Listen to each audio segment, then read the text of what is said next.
Good evening. Good evening and welcome very, very much to Conversations, where I'm pleased to welcome once again Ali Treki, the representative, ambassador at the UN for the country of Libya. And Ali Treki, once again, welcome very, very much to Conversations. Thank you, Hal. I'm very glad to be with you. We wanted to date this one, this interview. It's March 15, 1990. It's been in the news recently about the fire that's occurred, or something that's gone on with the chemical weapons plant, allegedly so by the United States at Rabta and so forth.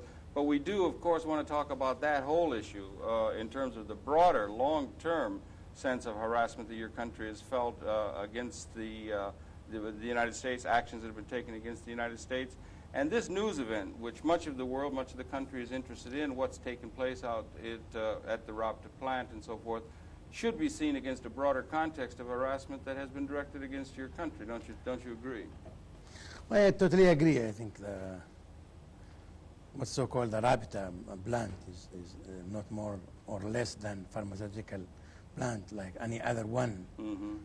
Even relatively, it's very smaller comparing with others, you know. But the problem is it comes within the context of the United States and Libya relation in general. You know. It's the relation followed by President Reagan, and unfortunately also it's continued to be followed by President Bush. Apparently. The anti-Libyan policy and this animosity against our country. And I think this is what's so-called the Rabta plant and the chemical weapons, and this is really just pretext, new other pretext. For further scapegoating. For escaping, for further intervening, for further in our interior affair or threatening us. And this is not the only threat. You remember that we are victim many times.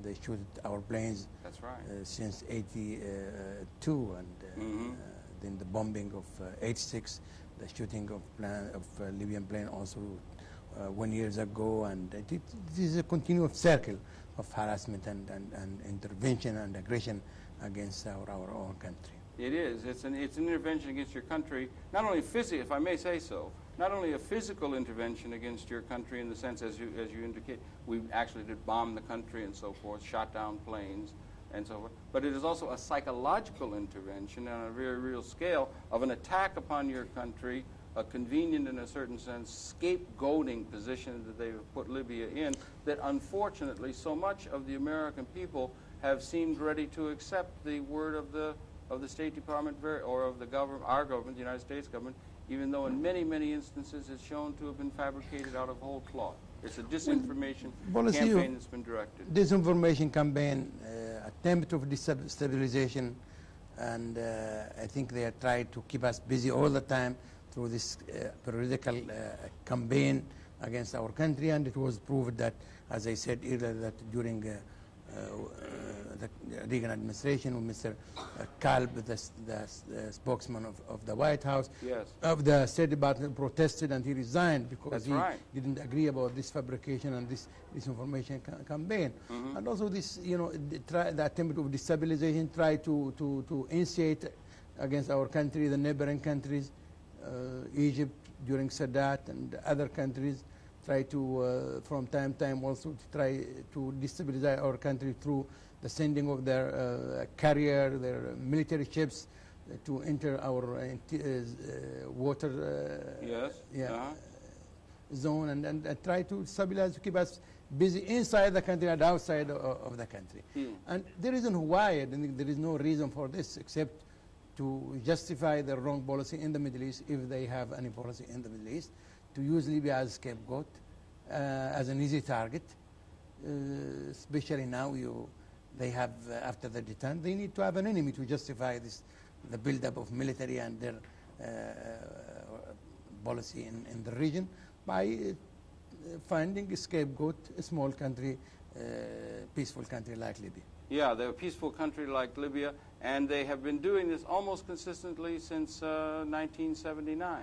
Rumors of hit squads that supposedly that were supposedly sent to the United States, totally made up and fabricated, leaked to the press and taken whole and passed on. They will use language such as that, and they have consistently done that without any really objective reporting or an objective picture of the important developments and the important positive developments that can be seen coming out of Libya. It really has been a very, very inappropriate kind of pattern of reporting on your country. And this report of a chemical weapons plant that they allege is there, which is a pharmaceutical plant, as you see it, and so forth, is just a continuation of this long policy that has been part of, as you say, a continuing policy by Mr. Bush's administration. You don't feel or sense a change or an appropriate kind of change from what Mr. Reagan had done. We do hope that this administration will be different from the previous one, based on their policy on confrontation, I think, with the Soviet Union, with other countries, their intervention in Grenada, their intervention, the mining of Cuban harbor and other, the bombing of Libya and other interventions, sending troops to Lebanon, and elsewhere a threat against a small country. We do hope that President Bush, as an experienced man, as a former diplomat, will follow a new policy. I think there is no justification for this policy. And this policy should be changed instead of dialogue, discussion, of problem that we have together. The fact, even now, concerning this rabbit, I think we are totally agree about that the whole international community should work for the elimination of chemical weapons, and that the United Nations and the international community should work to have laws which prohibit not only the use but also the productions. And we were in favor of this. We are signature of the whole international agreement. We went to the Paris conference last year. We said that we are ready to help. I think we totally share the point of view for the danger of the risk of chemical weapons. But the way to deal with this problem, to single one country, we have not heard the word from Mr. Bush or Mr. Reagan before him about the nuclear capacity of Israel. They are sure that Israel have the nuclear power now. They were even concerning the information, the cooperation between South Africa and Israel. The news was raised and everyone known, it was very well known that Israel is helping South Africa to build a nuclear capacity also. And there is no any word about it, no word about it. No word about the Israeli also capacity of chemical. They know that the Israel have the chemical weapons. They have such weapons already. Yes, right. Other countries maybe also in the region, but no one is talking about it. That's right. So the only single Libya. And even to single Libya, why? There is a way to deal with. Suppose that Libya has this plant, and this plant is capable to produce chemical and gas. What is the way to deal with this problem? To come to the international community or to come directly to Libya to talk. Then we can talk, and if there is a problem, we can solve. But even we have seen today, even in the news, it was reported that even Mr. Genscher, the West German foreign minister, suggested that some countries will call on Libya to try to persuade Libya to accept inspection. In fact, we said yes. They said no, we don't agree about this. We don't Libya to dismantle what's so-called the chemical plant. Yeah, so you dismantle it, and then you just go right back to producing. From the big power to a small power, you have to do this. And if we accept this, is very dangerous, really, precedent in the history of relation between the two countries.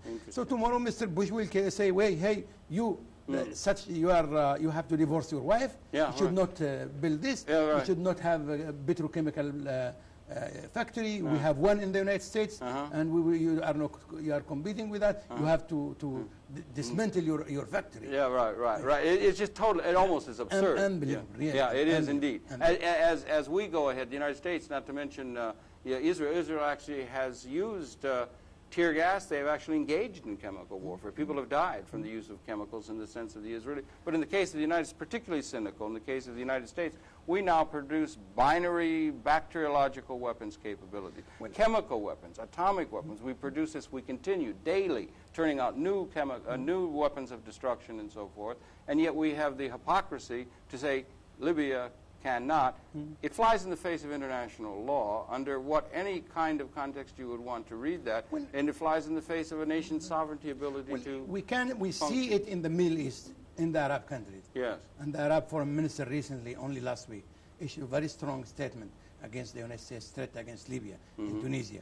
We see it as a real racial discrimination from the United States against the Arab nation. Interesting. A veto against any technical progress in the Arab world. You have to be backward. You have to allow only Israel to have the technology, nuclear technology, other technology. And you Arabs, you have to stay backward and to accept the Israeli technological and accept the Israeli domination. There is no other, there is no other explanation to this than really anti-Arab policy from the United States administration. Yeah, right. That is it. And you're particularly sensitive to this, having suffered under European invasion of your country, where you lost. Might be good for people in the audience to realize that nearly half of your population was lost under European intervention earlier on. And in a certain sense, the Israeli experience is seen as a Western European intervention into the Arabic world. Right? When the Israeli used the poison gas in the West Bank, the gas to lead to abortion,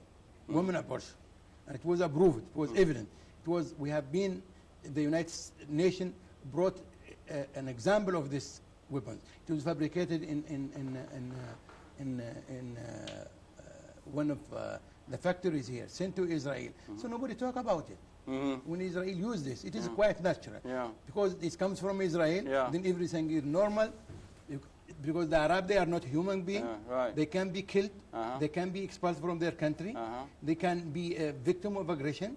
And they have to accept this fact. Now, these things we want to talk about. We want to talk about these issues as they are in terms of a larger ideological context of attack upon Libya. In a certain sense, it's part of the Arab world, yes, part of the Islamic world. It also is, in its own right, a revolutionary context of the way it sees its own society operating in a way differently than the capitalist model and the Stalinist communist model and so forth. At an ideological level, there's objection to Libya. And we have another guest that we want to bring in here to introduce to the audience and to yourself. And we'll bring him in. It's Dr. Ravi Batra, who has written very, very interestingly on some of the implications of the capitalist model. I think what we will best be able to do now is take a little station break, let Dr. Batra come in, introduce you to him, talk a little bit about ideological questions of the way this world is organized in large questions, and then after he leaves, we can come back and pick up on some of these points. But we would ask you in the cable television, in the audience, please to stay tuned. We'll take a brief station break now and bring in Dr. Batra, and then we'll come back and finish it out with at the end. So stay tuned. We'll be coming right back after this station break. Thank you. This may be the best-kept secret in the world. The Universal Declaration of Human Rights, adopted by the United Nations 40 years ago, may not be a legally binding document. It is rather a promise made by all the members of the United Nations to the people of the world. We at Amnesty International believe that the governments who have adopted the Declaration have a moral responsibility to keep that promise. Write Amnesty International, Post Office Box 37137, Washington, D.C. 20013. Okay, we're back again now, and I'm afraid Ravi Batra, who may be known to a number of the people here in the audience, we're happy to be able to have him come. He's come in from Dallas, and he's written the book a couple of years back called The Great Depression 1990. And he's written a new book that we wanted to make known and to bring up this ideological context that it might be good to discuss in terms of Libya. It's called The Downfall of Capitalism and Communism, and its subtitle, Can Capitalism Be Saved? And Ravi Batra, once again, may I introduce Dr. Ali Treki of Libya, and to introduce you once again to New York and to the program.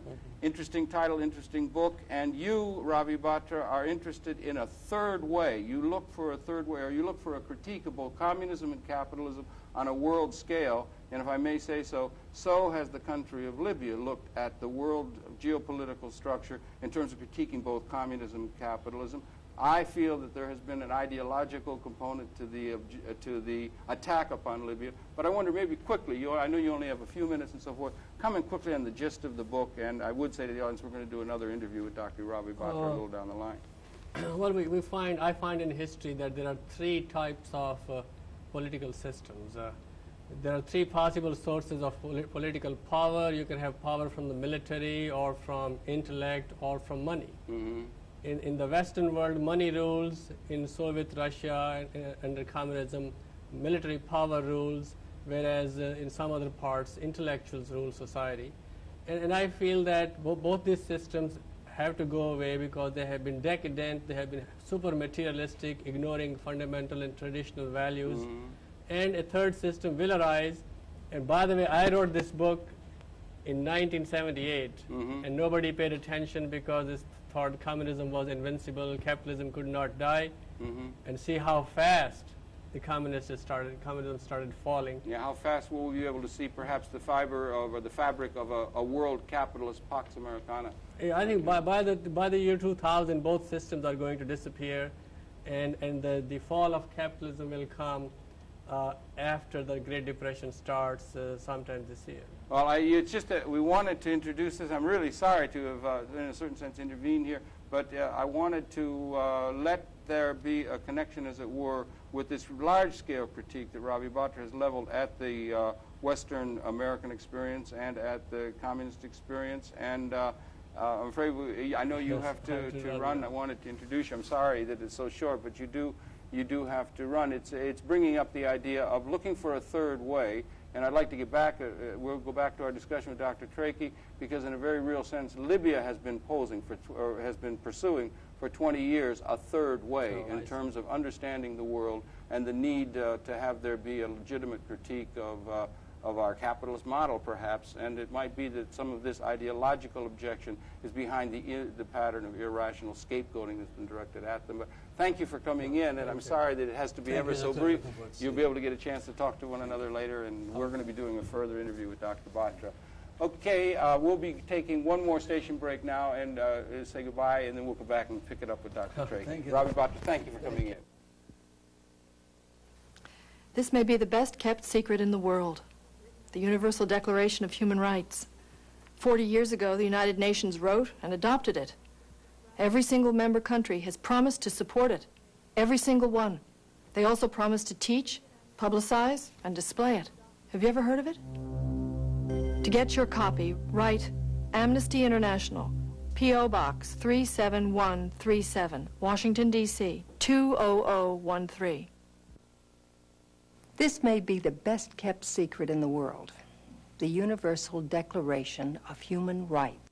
Okay, we're back again now. We can pick it up. I'm sorry that interruption, but we wanted to try and have that be introduced. We were talking before about the flow of the pattern of what seems to be an irrational attack, an irrational pattern of attack upon your country. And as you know, we've known each other for some 2 or 3 or 4 years here now. I've often felt that it could be that it's at a level of ideology or at a level of an objection to the ideas and the critique that Libya has, by example and by philosophy, been able to direct at the first world, as it were. Both the communist model and the capitalist model has serious defects.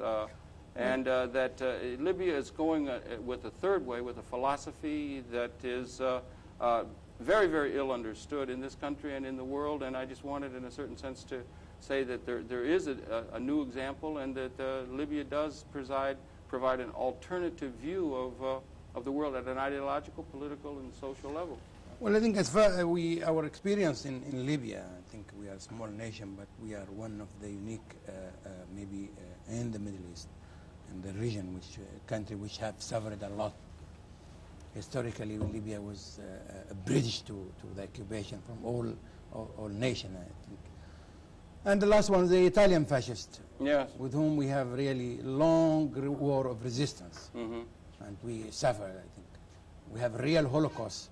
That's right. I think against our country. Yeah, the dimensions Lost of that are worth half of our population. Literally half the population. Yeah, from 11 till 39, long war. And nobody talk about this, how the Libyans suffered and what kind of recompensation these people they should.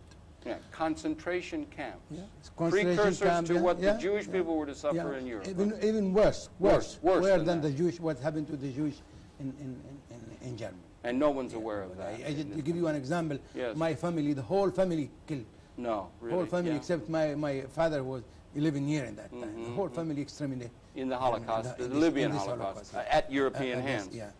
So we after the war, we have been colonized by 3 powers, the British, French, and most also the American. They have a military base.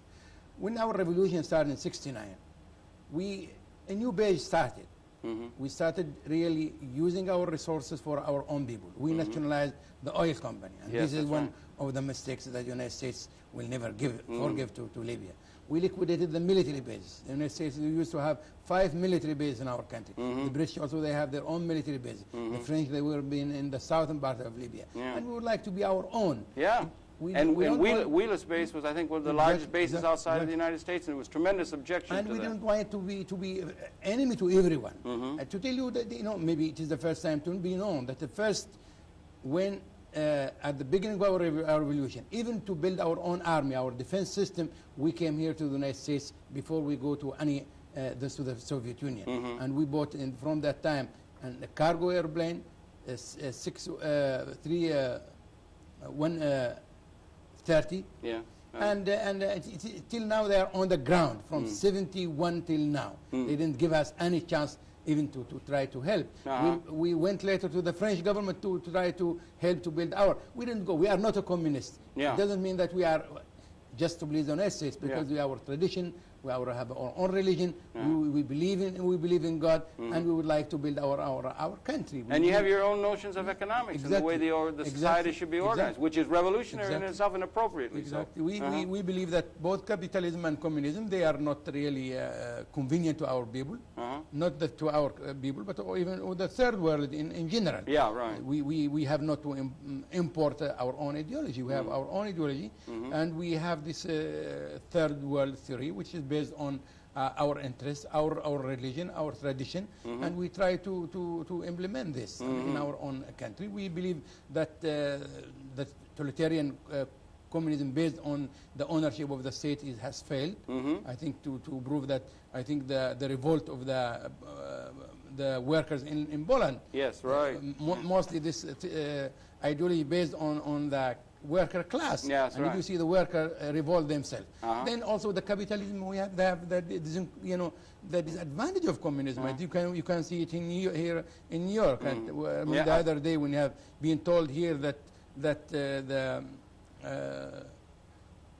percentage of the mortality between the children and in Harlem higher than Bangladesh. Yeah, right. Or the older men. Yeah, right. And the older men, because of this capitalist system. Yeah, right. The extremists, the rich, and the poor. I was going to say that Ravi Bhatta, who was only able to be here briefly, has documented that fully 37% of all capital assets in the United States are now owned by the upper 1% in the United States. 50% are owned by the upper 2%. Virtually all the capital assets are owned by the upper 5% in the United States. And we have a system of institutions with wage slavery, a term which Muammar Gaddafi uses in terms of the relationship between people within the productive process. He says there should be partners rather than wage slaves, as it were, in a real sense. And it's trickled down. It doesn't trickle down. We have people all over the streets of homelessness, and that we are in a moral malaise, we are in a political malaise, we are in an economic malaise, even as we celebrate in a triumphal way, as it were, the coming down of the Berlin Wall. Capitalism itself is under threat. What the Libyan achieved, the Libyan revolution. Well, I know. Positive things that they achieved. Tremendous progress in all fields. I think we are the only country maybe in the world that there is no Libyan who has no modern house, who's Libyan live on or renting from other. Everyone has his own house. I think hospitals, schools, roads, highways, and every part. And we use our own resources to build our own country. That's right. We didn't allow the multinational, multi-corporation to exploit us. Now, you're supposed to let them exploit you and be a good sycophant follower of the Pax. Yeah, you have to say... you stood up to that, right? Otherwise, you would be the bad guys if you don't say yes to the master and accept everything from him. And they said no more of that after 1969. They stood up to that and have stood up to that in a way that has been an example to other countries around the world and so forth. And the model of Libya is perhaps one that more, particularly people in the third world and other parts of the world, see in positive terms more than the irrational scapegoating, making up out of whole cloth fantasies about your country that come and have physical and psychological warfare against Libya. And I wonder sometimes if it isn't because of the fact that your country does at a certain level represent a threat at an idea level, the level of idea. That's what, as far as the United States is concerned. I think this is the United States mostly they are concerned really about this, concerning about our policy in Africa. We have installed a new policy, economic cooperation in Africa, based on participation, not wage slavery. Wage slave and foreign debt. We believe that some African countries, they have resources, raw material, other they have certain financial capacity, and so we can join each other in efforts to try to develop our own economy. Yeah. In fact, we have achieved a lot in this in Africa. But in general, let us go back. The whole United States policy in the Mediterranean, in the region, on the service of Israel. Yeah, right. It comes back to that.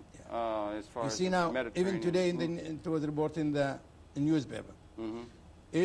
Israeli government is refusing to implement any UN resolution.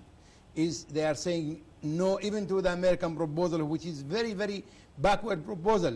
It doesn't help because they are talking about election. They're not talking about even self-determination to the Palestinian people like any human being in the world. They are very interested about human beings in Poland, in Hungary, in I don't know where, in the Soviet Union. But when it comes to the Arab countries, when it comes to the Arab nation, to the Palestinian, they are not a human being. They should be suffered. They should stay under occupation. This is the wrong policy. And when you say, when Libya say no, when some Syria say no, this is then the end of the world. They are enemy.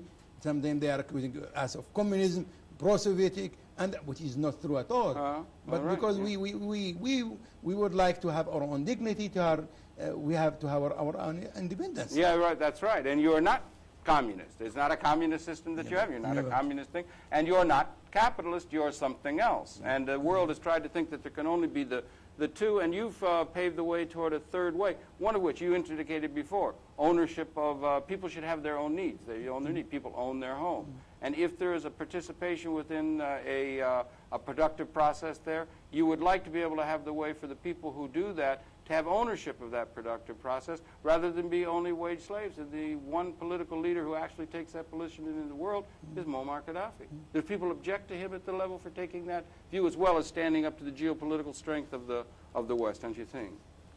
Yeah, I agree with your analysis. I think this is one of the reasons also that the United States, they are not happy. The United States, they are making such propaganda against our own country. Yeah. And they want, as I told you, they didn't want to really have friends. They would like to have agent people that they implement what they want them to say. Client state. Client state. Like Somoza or Noriega or whatever these people.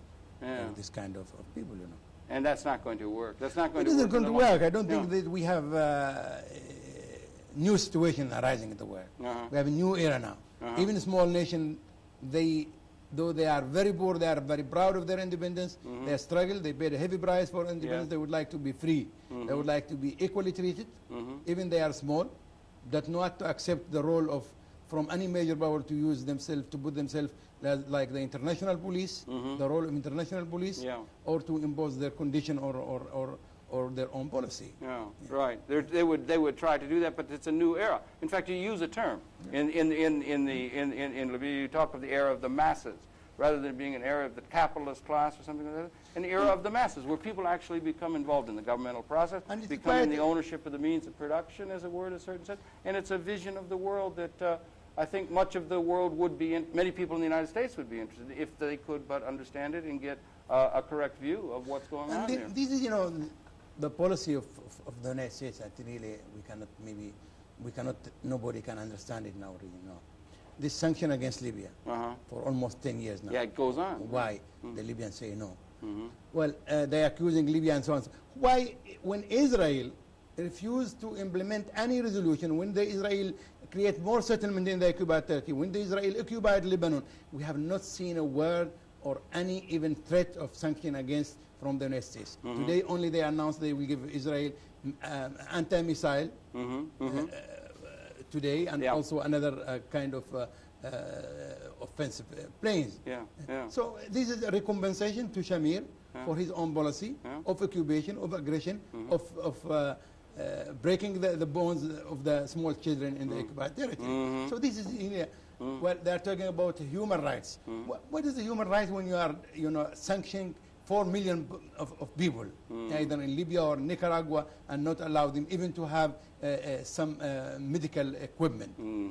What kind of human rights we are talking about? Yeah, it's a misstandard that goes on, and it's one that we would want to try and understand. We're talking again March 15, 1990. The government has just fallen, as it were. It looks like the change is very volatile in the state of Israel now. You have thought on what you think might be emerging there? Is there an opportunity, change? What do you see, if you'd want to comment on that?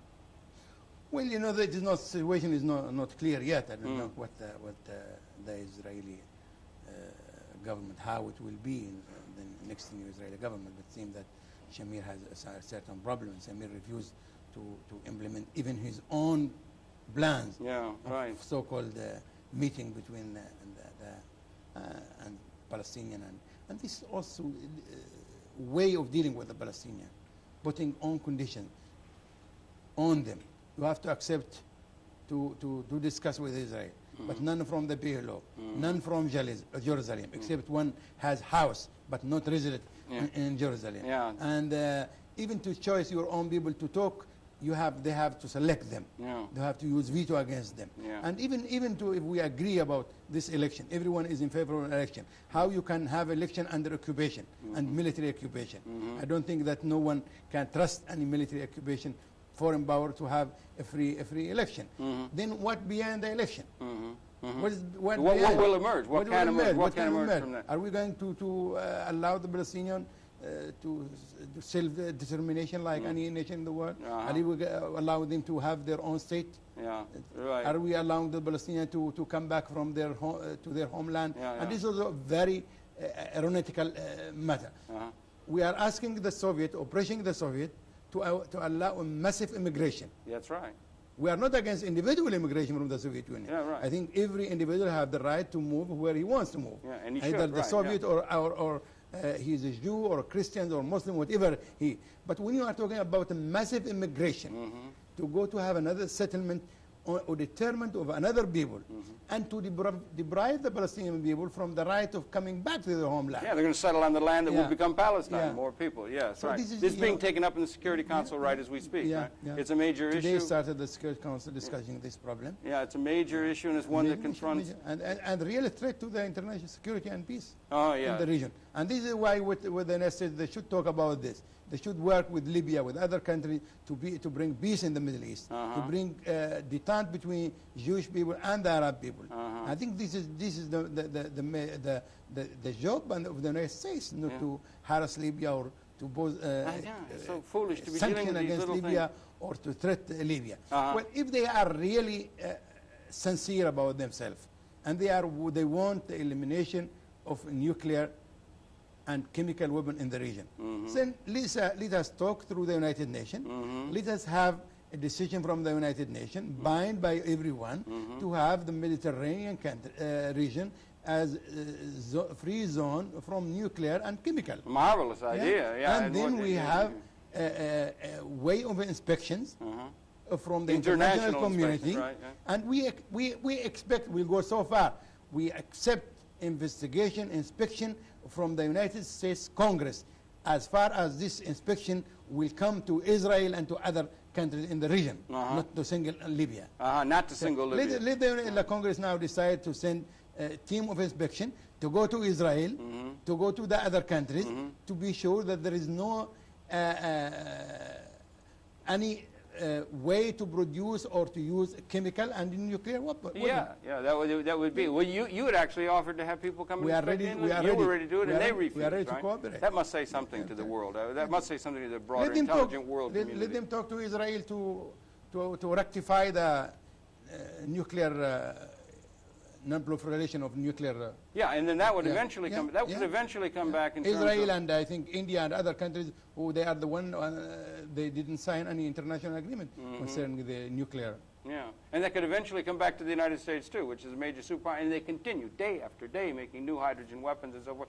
I wonder how, from Libya's perspective, a broader Arab, maybe Islam, maybe the broader world's perspective, the state of Israel could not have existed without, you said before, you used the term client state, What relationship do you see? You don't see client state status. What relationship do you see between the United States and Israel? It couldn't have existed without the support of the United States, both at an official and at a semi-official level. What do you see? Do you see it as a relationship? Well, I think I remember that one of the American former chargé d'affaires once he said that Tel Aviv is nearer than Alaska or Hawaii to Washington. I see, yeah. And I think Israel, of course, is very... I think any individual, Israeli individual, getting help from the federal government, from the taxpayer government here, from the United States, more than any Americans getting from his own government. Yeah, $3 to $4 billion a year consistently in the last period, which is done at the official level. Well, they use them to also restore weapons in the region. Yeah, right. Well, it was maybe, let us maybe understandable when there is a confrontation between the two major powers that the United States would like to use Israel, and they also classifying the Arab countries as pro-Sovietic and the Arab and the Israeli pro-American, which is not true. In fact, most of the Arab countries, they are very near to Washington. They are friends to the United States than to the Soviet Union. But this matter, it doesn't exist at all now. There is now honeymoon between the two major powers. Yes, that's right. They became very close. They are signing agreement. They are in their way to sign other agreement, and there is no any Soviet threat. That means Israel is not anymore to be used, if it was the case, against the Soviet Union. Any aid to Israel now is going to be used against innocent people in Lebanon, against innocent people in the occupied territory, and other Arab countries. And it'll come back to the fact that now that there is a kind of detente and a new relationship, hopefully and gladly, a new relationship developed between the superpowers in this area with such threat and so forth, they look around for other enemies that they can have in order to set up an enemy, in order to maintain the military-industrial complex and the very many interests, domestic economic interests, to keep that military-industrial complex going. And unfortunately, they've targeted your country in an inordinate degree in terms of finding some locus of evil that Mr. Reagan used to talk about the Soviet Union being a locus of evil. They're now going to try and lay that claim on Libya. That's right. I think during the summit of Malta, I think Gorbachev have proposed to Mr. Bush that they are ready to withdraw their fleets, and that the two major powers should withdraw their military fleets and from the Mediterranean. And the Americans, they said no. In fact, that this is one of our objectives, that we have the Mediterranean zone of peace without any presence of any military power from outside the Mediterranean. And to justify this, they would like to have an enemy, to have a scapegoat, and they are find Libya as easily target, a scapegoat who has no lobby here in this country, and they can do what they want, and this is the fact. You wouldn't think they would have to go to the measures that they have. And you've done this firsthand, you've experienced it firsthand, the incredible degree to which they have made up out of whole cloth these stories about that country, and what would call demonized your leader, the country, and what you're doing, and your society, which I know I've seen it. It's a peaceful society. It's a society that's trying to move ahead from a condition of great deprivation that they had, let's say in the 30s, 40s, 50s, having suffered a Holocaust, having been a very poor country, underdeveloped country, and so forth early on. They've come a very long way. They've made social progress. It's a progressive country. And to demonize that country is particularly unfortunate, not only, if I may say so, for your country, but for the broader world that could have a clear understanding of the positive things that are going on in Libya. And that would be from our hand, we are a small nation. We would like to use our resources for the benefit of our people. We would like to build our country. We have suffered a lot for years of this complete destruction from colonialism, from fascism. We would like to be friends with everyone, including the United States. We offer our hand to the United States. We said, let us talk, let us solve our problem. It is the interest of everyone. Let us have a trade, resume our trade, resume our cooperation, resume our discussion to solve our problem. Let us work to ensure a real and justice peace in the Mediterranean and also in the Middle East in general. This is our really policy and our objective. And we repeat it. We have no interest to be enemy to the United States. We love the United States people. We have enjoyed a long years of cooperation, and we would like to have this cooperation. But also in the same time, it should be clear that we should not accept condition. We should not accept really to be an agent to anyone, to the Soviet Union or to the United States. We would like to be our own. And we would like to be friends, not an agent to anyone, or to be in the zone of influence for everyone. Yeah, and you've stood up to the United States in a certain sense like that, and it is because of your example, your positive example, that might be said, if it could be understood, is that they've singled out Libya particularly in terms of this. You've been very, very strong in saying no to, as it were, Pax Americana. You've stood up for third world interests and other people, and you've set up an example of the way a society could be operated, which as an example could bring a critique to the problems that exist within the Western world that is perhaps unsettling even at a psychological level here within the United States. I mean, that we have our tremendous problems that we should be addressing rather than attacking your country. Is right. We should be understanding it more clearly than we have. I think it's a problem with the media. You must have some idea. I totally agree. I think the problem of the media, and I think the United States people in general, they are misinformed, and they are kept misinformed deliberately sometimes by most of the administration. They leak what the information they want, and they give a false information about our country, about the Middle East, about the Palestinians, about the African, about everyone in general. I think people, they don't know exactly what's going on in the region. Say that, as you rightly said, when they told them there is a squad team to kill President Reagan, which in fact the fabrication of Ghorbanifar, as they admit in the Iran Gate during the investigation, that this Iranian gave them a false information, and that he received $500,000. Then they realized that there is nothing. There is nothing. There is no any squad team or nothing at all. Then they talk about Libya's action in the bombing of Germany and Vienna, which is not true. The Germans, the Italians, they said there is no any Libyan involvement. That's right. Then they said about the disco. Also the British, the Germany, the French, everyone saying that there is no any Libyan involvement. That's right. But they would like to find a scapegoat. There was no Libyan involvement in that, and yet they came and bombed your country. Scores of people were killed, many, many wounded. Again, undermined the fact that the adopted daughter of Muammar Gaddafi himself was killed in that American raid. Other beautiful human beings were killed in that raid, and there was not an apology. There's never been an apology. On the back pages, it will say that there was not a connection with the discotheque bombing, which was the rationale. You offered to take it to the International Court of Justice or any arbiter that could try and find the facts of that. They never took you up on that, and they never offered an apology or anything of the sort for their mistake in breaching international law. Queen Victoria in England, it is over now. There is gunboat diplomacy. Gunboat diplomacy is over. I think there is a place for dialogue, for cooperation, for detente between major and small nation. And I think this is the interest of everyone. The situation in Germany, they're changing a lot. We'll see the United Germany, which is might Germanize the whole Europe. We'll see Japan is becoming a major power, economic major power. We have the United States from the other side. I think the interest of a major power like the United States to help. I think it is not sometimes, if you are a major power, sometimes you are not a great power. You can be a big power, but not a great power. That's right. To be a great, I think you have to deal with small like you are dealing with the big, to have, I think, to accept that in the policy there is not only black and white.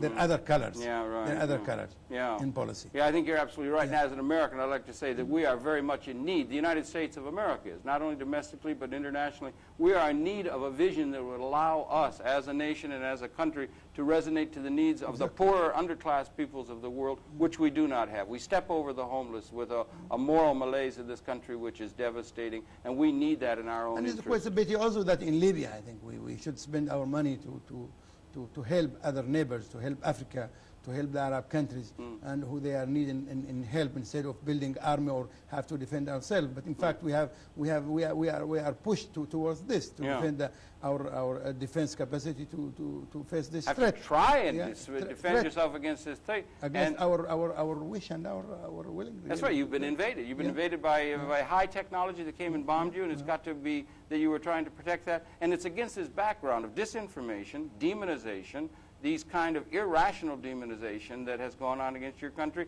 that this latest issue, the Rabta thing, which they come up and say you say a pharmaceutical plant that is there and so forth, and it's against that issue that issue should be understood. It's not an isolated one. It's one of a pattern that you've suffered over a long period of time and could be seen as a continuing pattern of disinformation, perhaps disinformation that has been conveniently done by the State Department. Well, this is the same policy is continuing. I don't know if... Yeah, it's the same thing. The same... we need one to say, yes, it is an end. Hey, we have to talk, we have to discuss, we have to solve a problem. We don't need to have such a policy of gunboat or this threat or this sanction. It doesn't work. This sanction will not change any real or solve any real problem in the region.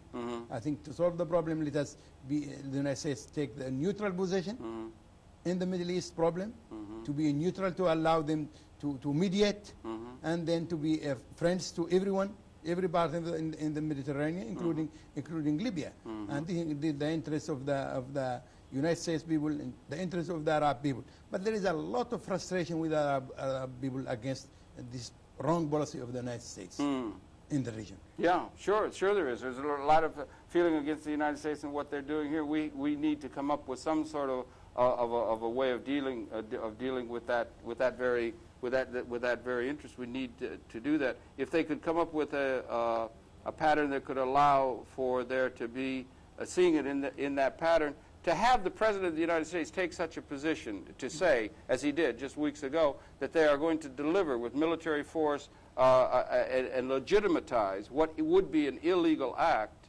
even if it were under reading of international law, the invasion or the taking out, or to use that kind of language. Now, it's not a fellow on the corner or in a saloon or something. It's the President of the United States to do that. Is a highly irresponsible position, just in and of itself, and leads to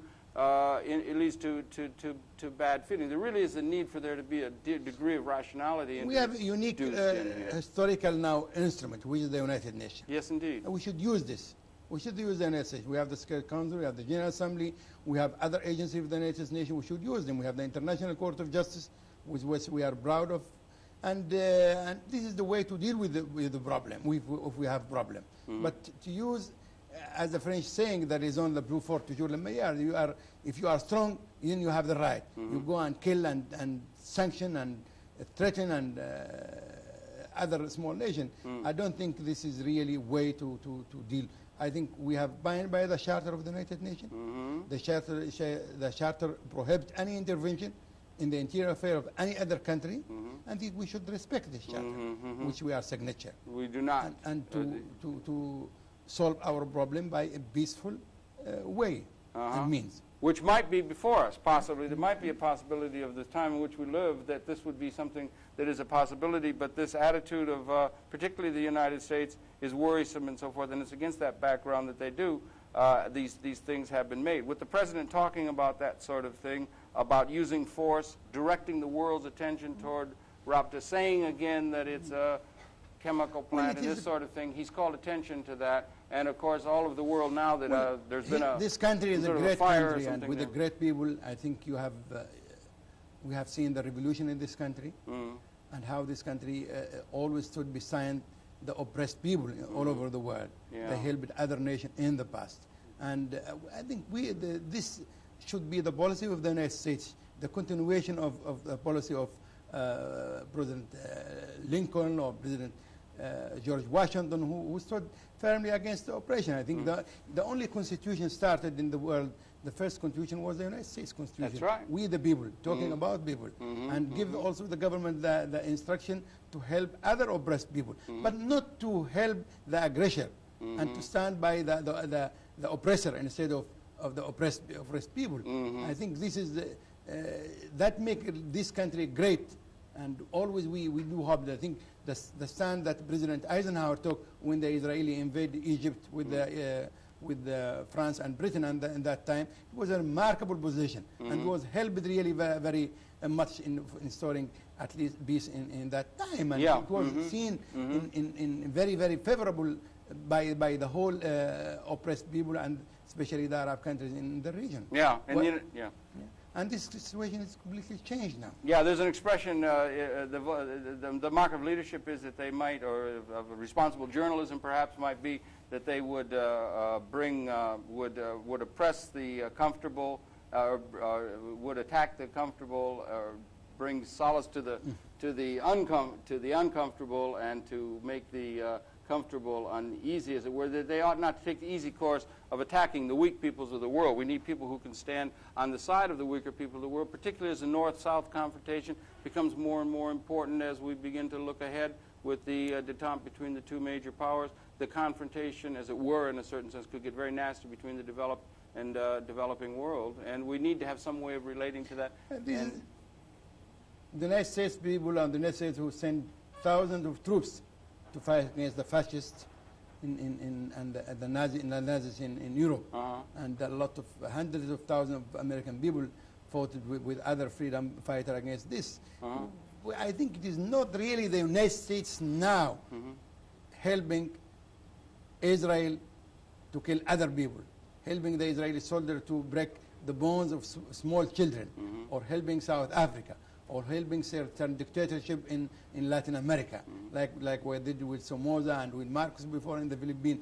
I think this is really not incompatible with the long traditional policy of the United States to help, as I said, oppressed people, not the oppressor. That's what we need, and also to have a policy that allows, as American people should demand no less of its government, that it has that, and to begin to have a positive policy that can direct to some of these issues. We could learn things from the examples that are being tried, experimentally and so forth, by your country, sociologically, politically, economically, ideologically, some of the critiques of the way society has been organized, and we certainly could keep away from this attitude of irresponsibility of heating up the charges of chemical warfare and scapegoating your country. Again, we don't know a great deal exactly what has gone on as we sit and talk there. There's been some trouble at that plant. I don't know if you want to address yourself, if you have some information. Well, you know, it was reported that we have, there is a fire in this. Our government is investigating this. We do have a complete investigation now to see if it is sabotage or it is from foreign policy. Certainly, there are certain who they have shown interest of the destruction of this pharmaceutical plant, the United States and yeah, they've said it. Priori, and they said it clearly. And we cannot really judge or condemn anyone unless we finish our investigation. Then we'll certainly our position will be very clear on this without any equivoque. Yes, this could become something that would, if there is involvement and so forth, if there is such involvement, this could become an issue of very extreme important significance as we begin to move ahead. And so this is, but we want to let the dust settle. We want to find out exactly what did happen, but it's part, perhaps to underscore the fact that it's part of a continuing pattern of intimidation that's been directed against your country, and that has to be kept in mind by the American people as we begin to think about what's been going on and what our government is likely to tell us, and to keep in mind that our government has tell us many mistruths in the past. What's happened, I have to, I think, summarize myself, but we have no any intention to, or animosity towards the American people or the United States. We would like to live in peace. We would like to be in good relation with everyone, a priori with the United States. We are a small nation. We are a developing nation. We would like to be friends. We would like to have a dialogue. We'd like to discuss. We'd like ready to discuss any problem anyone wants to raise with us, to solve any problem peacefully. I think this is our policy, and we will continue to keep this value. We're looking the day that the United States change this policy of sanction, of aggression, of intimidation, and come to the reason and sit and talk to solve the problem. Yeah, and it might be that the United States could come to reason in terms of the broader world. Again, back to the fact the United States producing consistently a tremendous arsenal of destruction and chemical, bacteriological weapons and so forth, it really needs to address its own house in a certain sense, get its own house in order. We are ready even in this to cooperate with the international community, with the United States. I don't think that the world should have any region where we have a nuclear or chemical, massive destructive kind of arms. I think we are ready to cooperate with the international community in this, and anyone who asking to do this should start by himself. Yes, right. Let's get their own house in order, right? Yeah, they have to get their own house. And it might be very often when people do not have their own house in order that they do very often irrationally strike out. And given the tremendous technological and military capability in the hands of an irrational or an irrationally moving kind of system that does not have their house in order, that's a real threat. That's a problem the United States has to address itself to. And this particular question of this this recent pattern is just the most recent one. The chemical weapons question, or you were a signatory. Let's underline that again. You were a signatory to that. Signatory of all international agreements, and we are bound by this agreement. We have informed the United Nations. We are saying it. We are ready to even to go ahead for any other international agreement to prohibit not only the use but also the production of the chemical weapon, and also other massive destruction weapon. Yeah, that's right. To go with the chemical weapons first, perhaps, and to do that, and then to move toward a world which perhaps if we could find our way through to some elemental just economic, social, and political system, which I would like to say Libya is making valiant attempts. It's a difficult thing to do, to establish as an example of establishing a just social order, as it were, would be the underpinnings to which a world order that would be able to move beyond some of the immediate weapons questions and so forth is of the first priority, and it might be that we could begin to move toward an elementally just economic system and social system, that your country has an example that we should look at. Our priority to build hospitals, to build houses for our own people, to build roads, to build, I think we have been backward for years, and we suffered from massive destruction during the last World War, and we would like to rebuild our country. That's what all we want.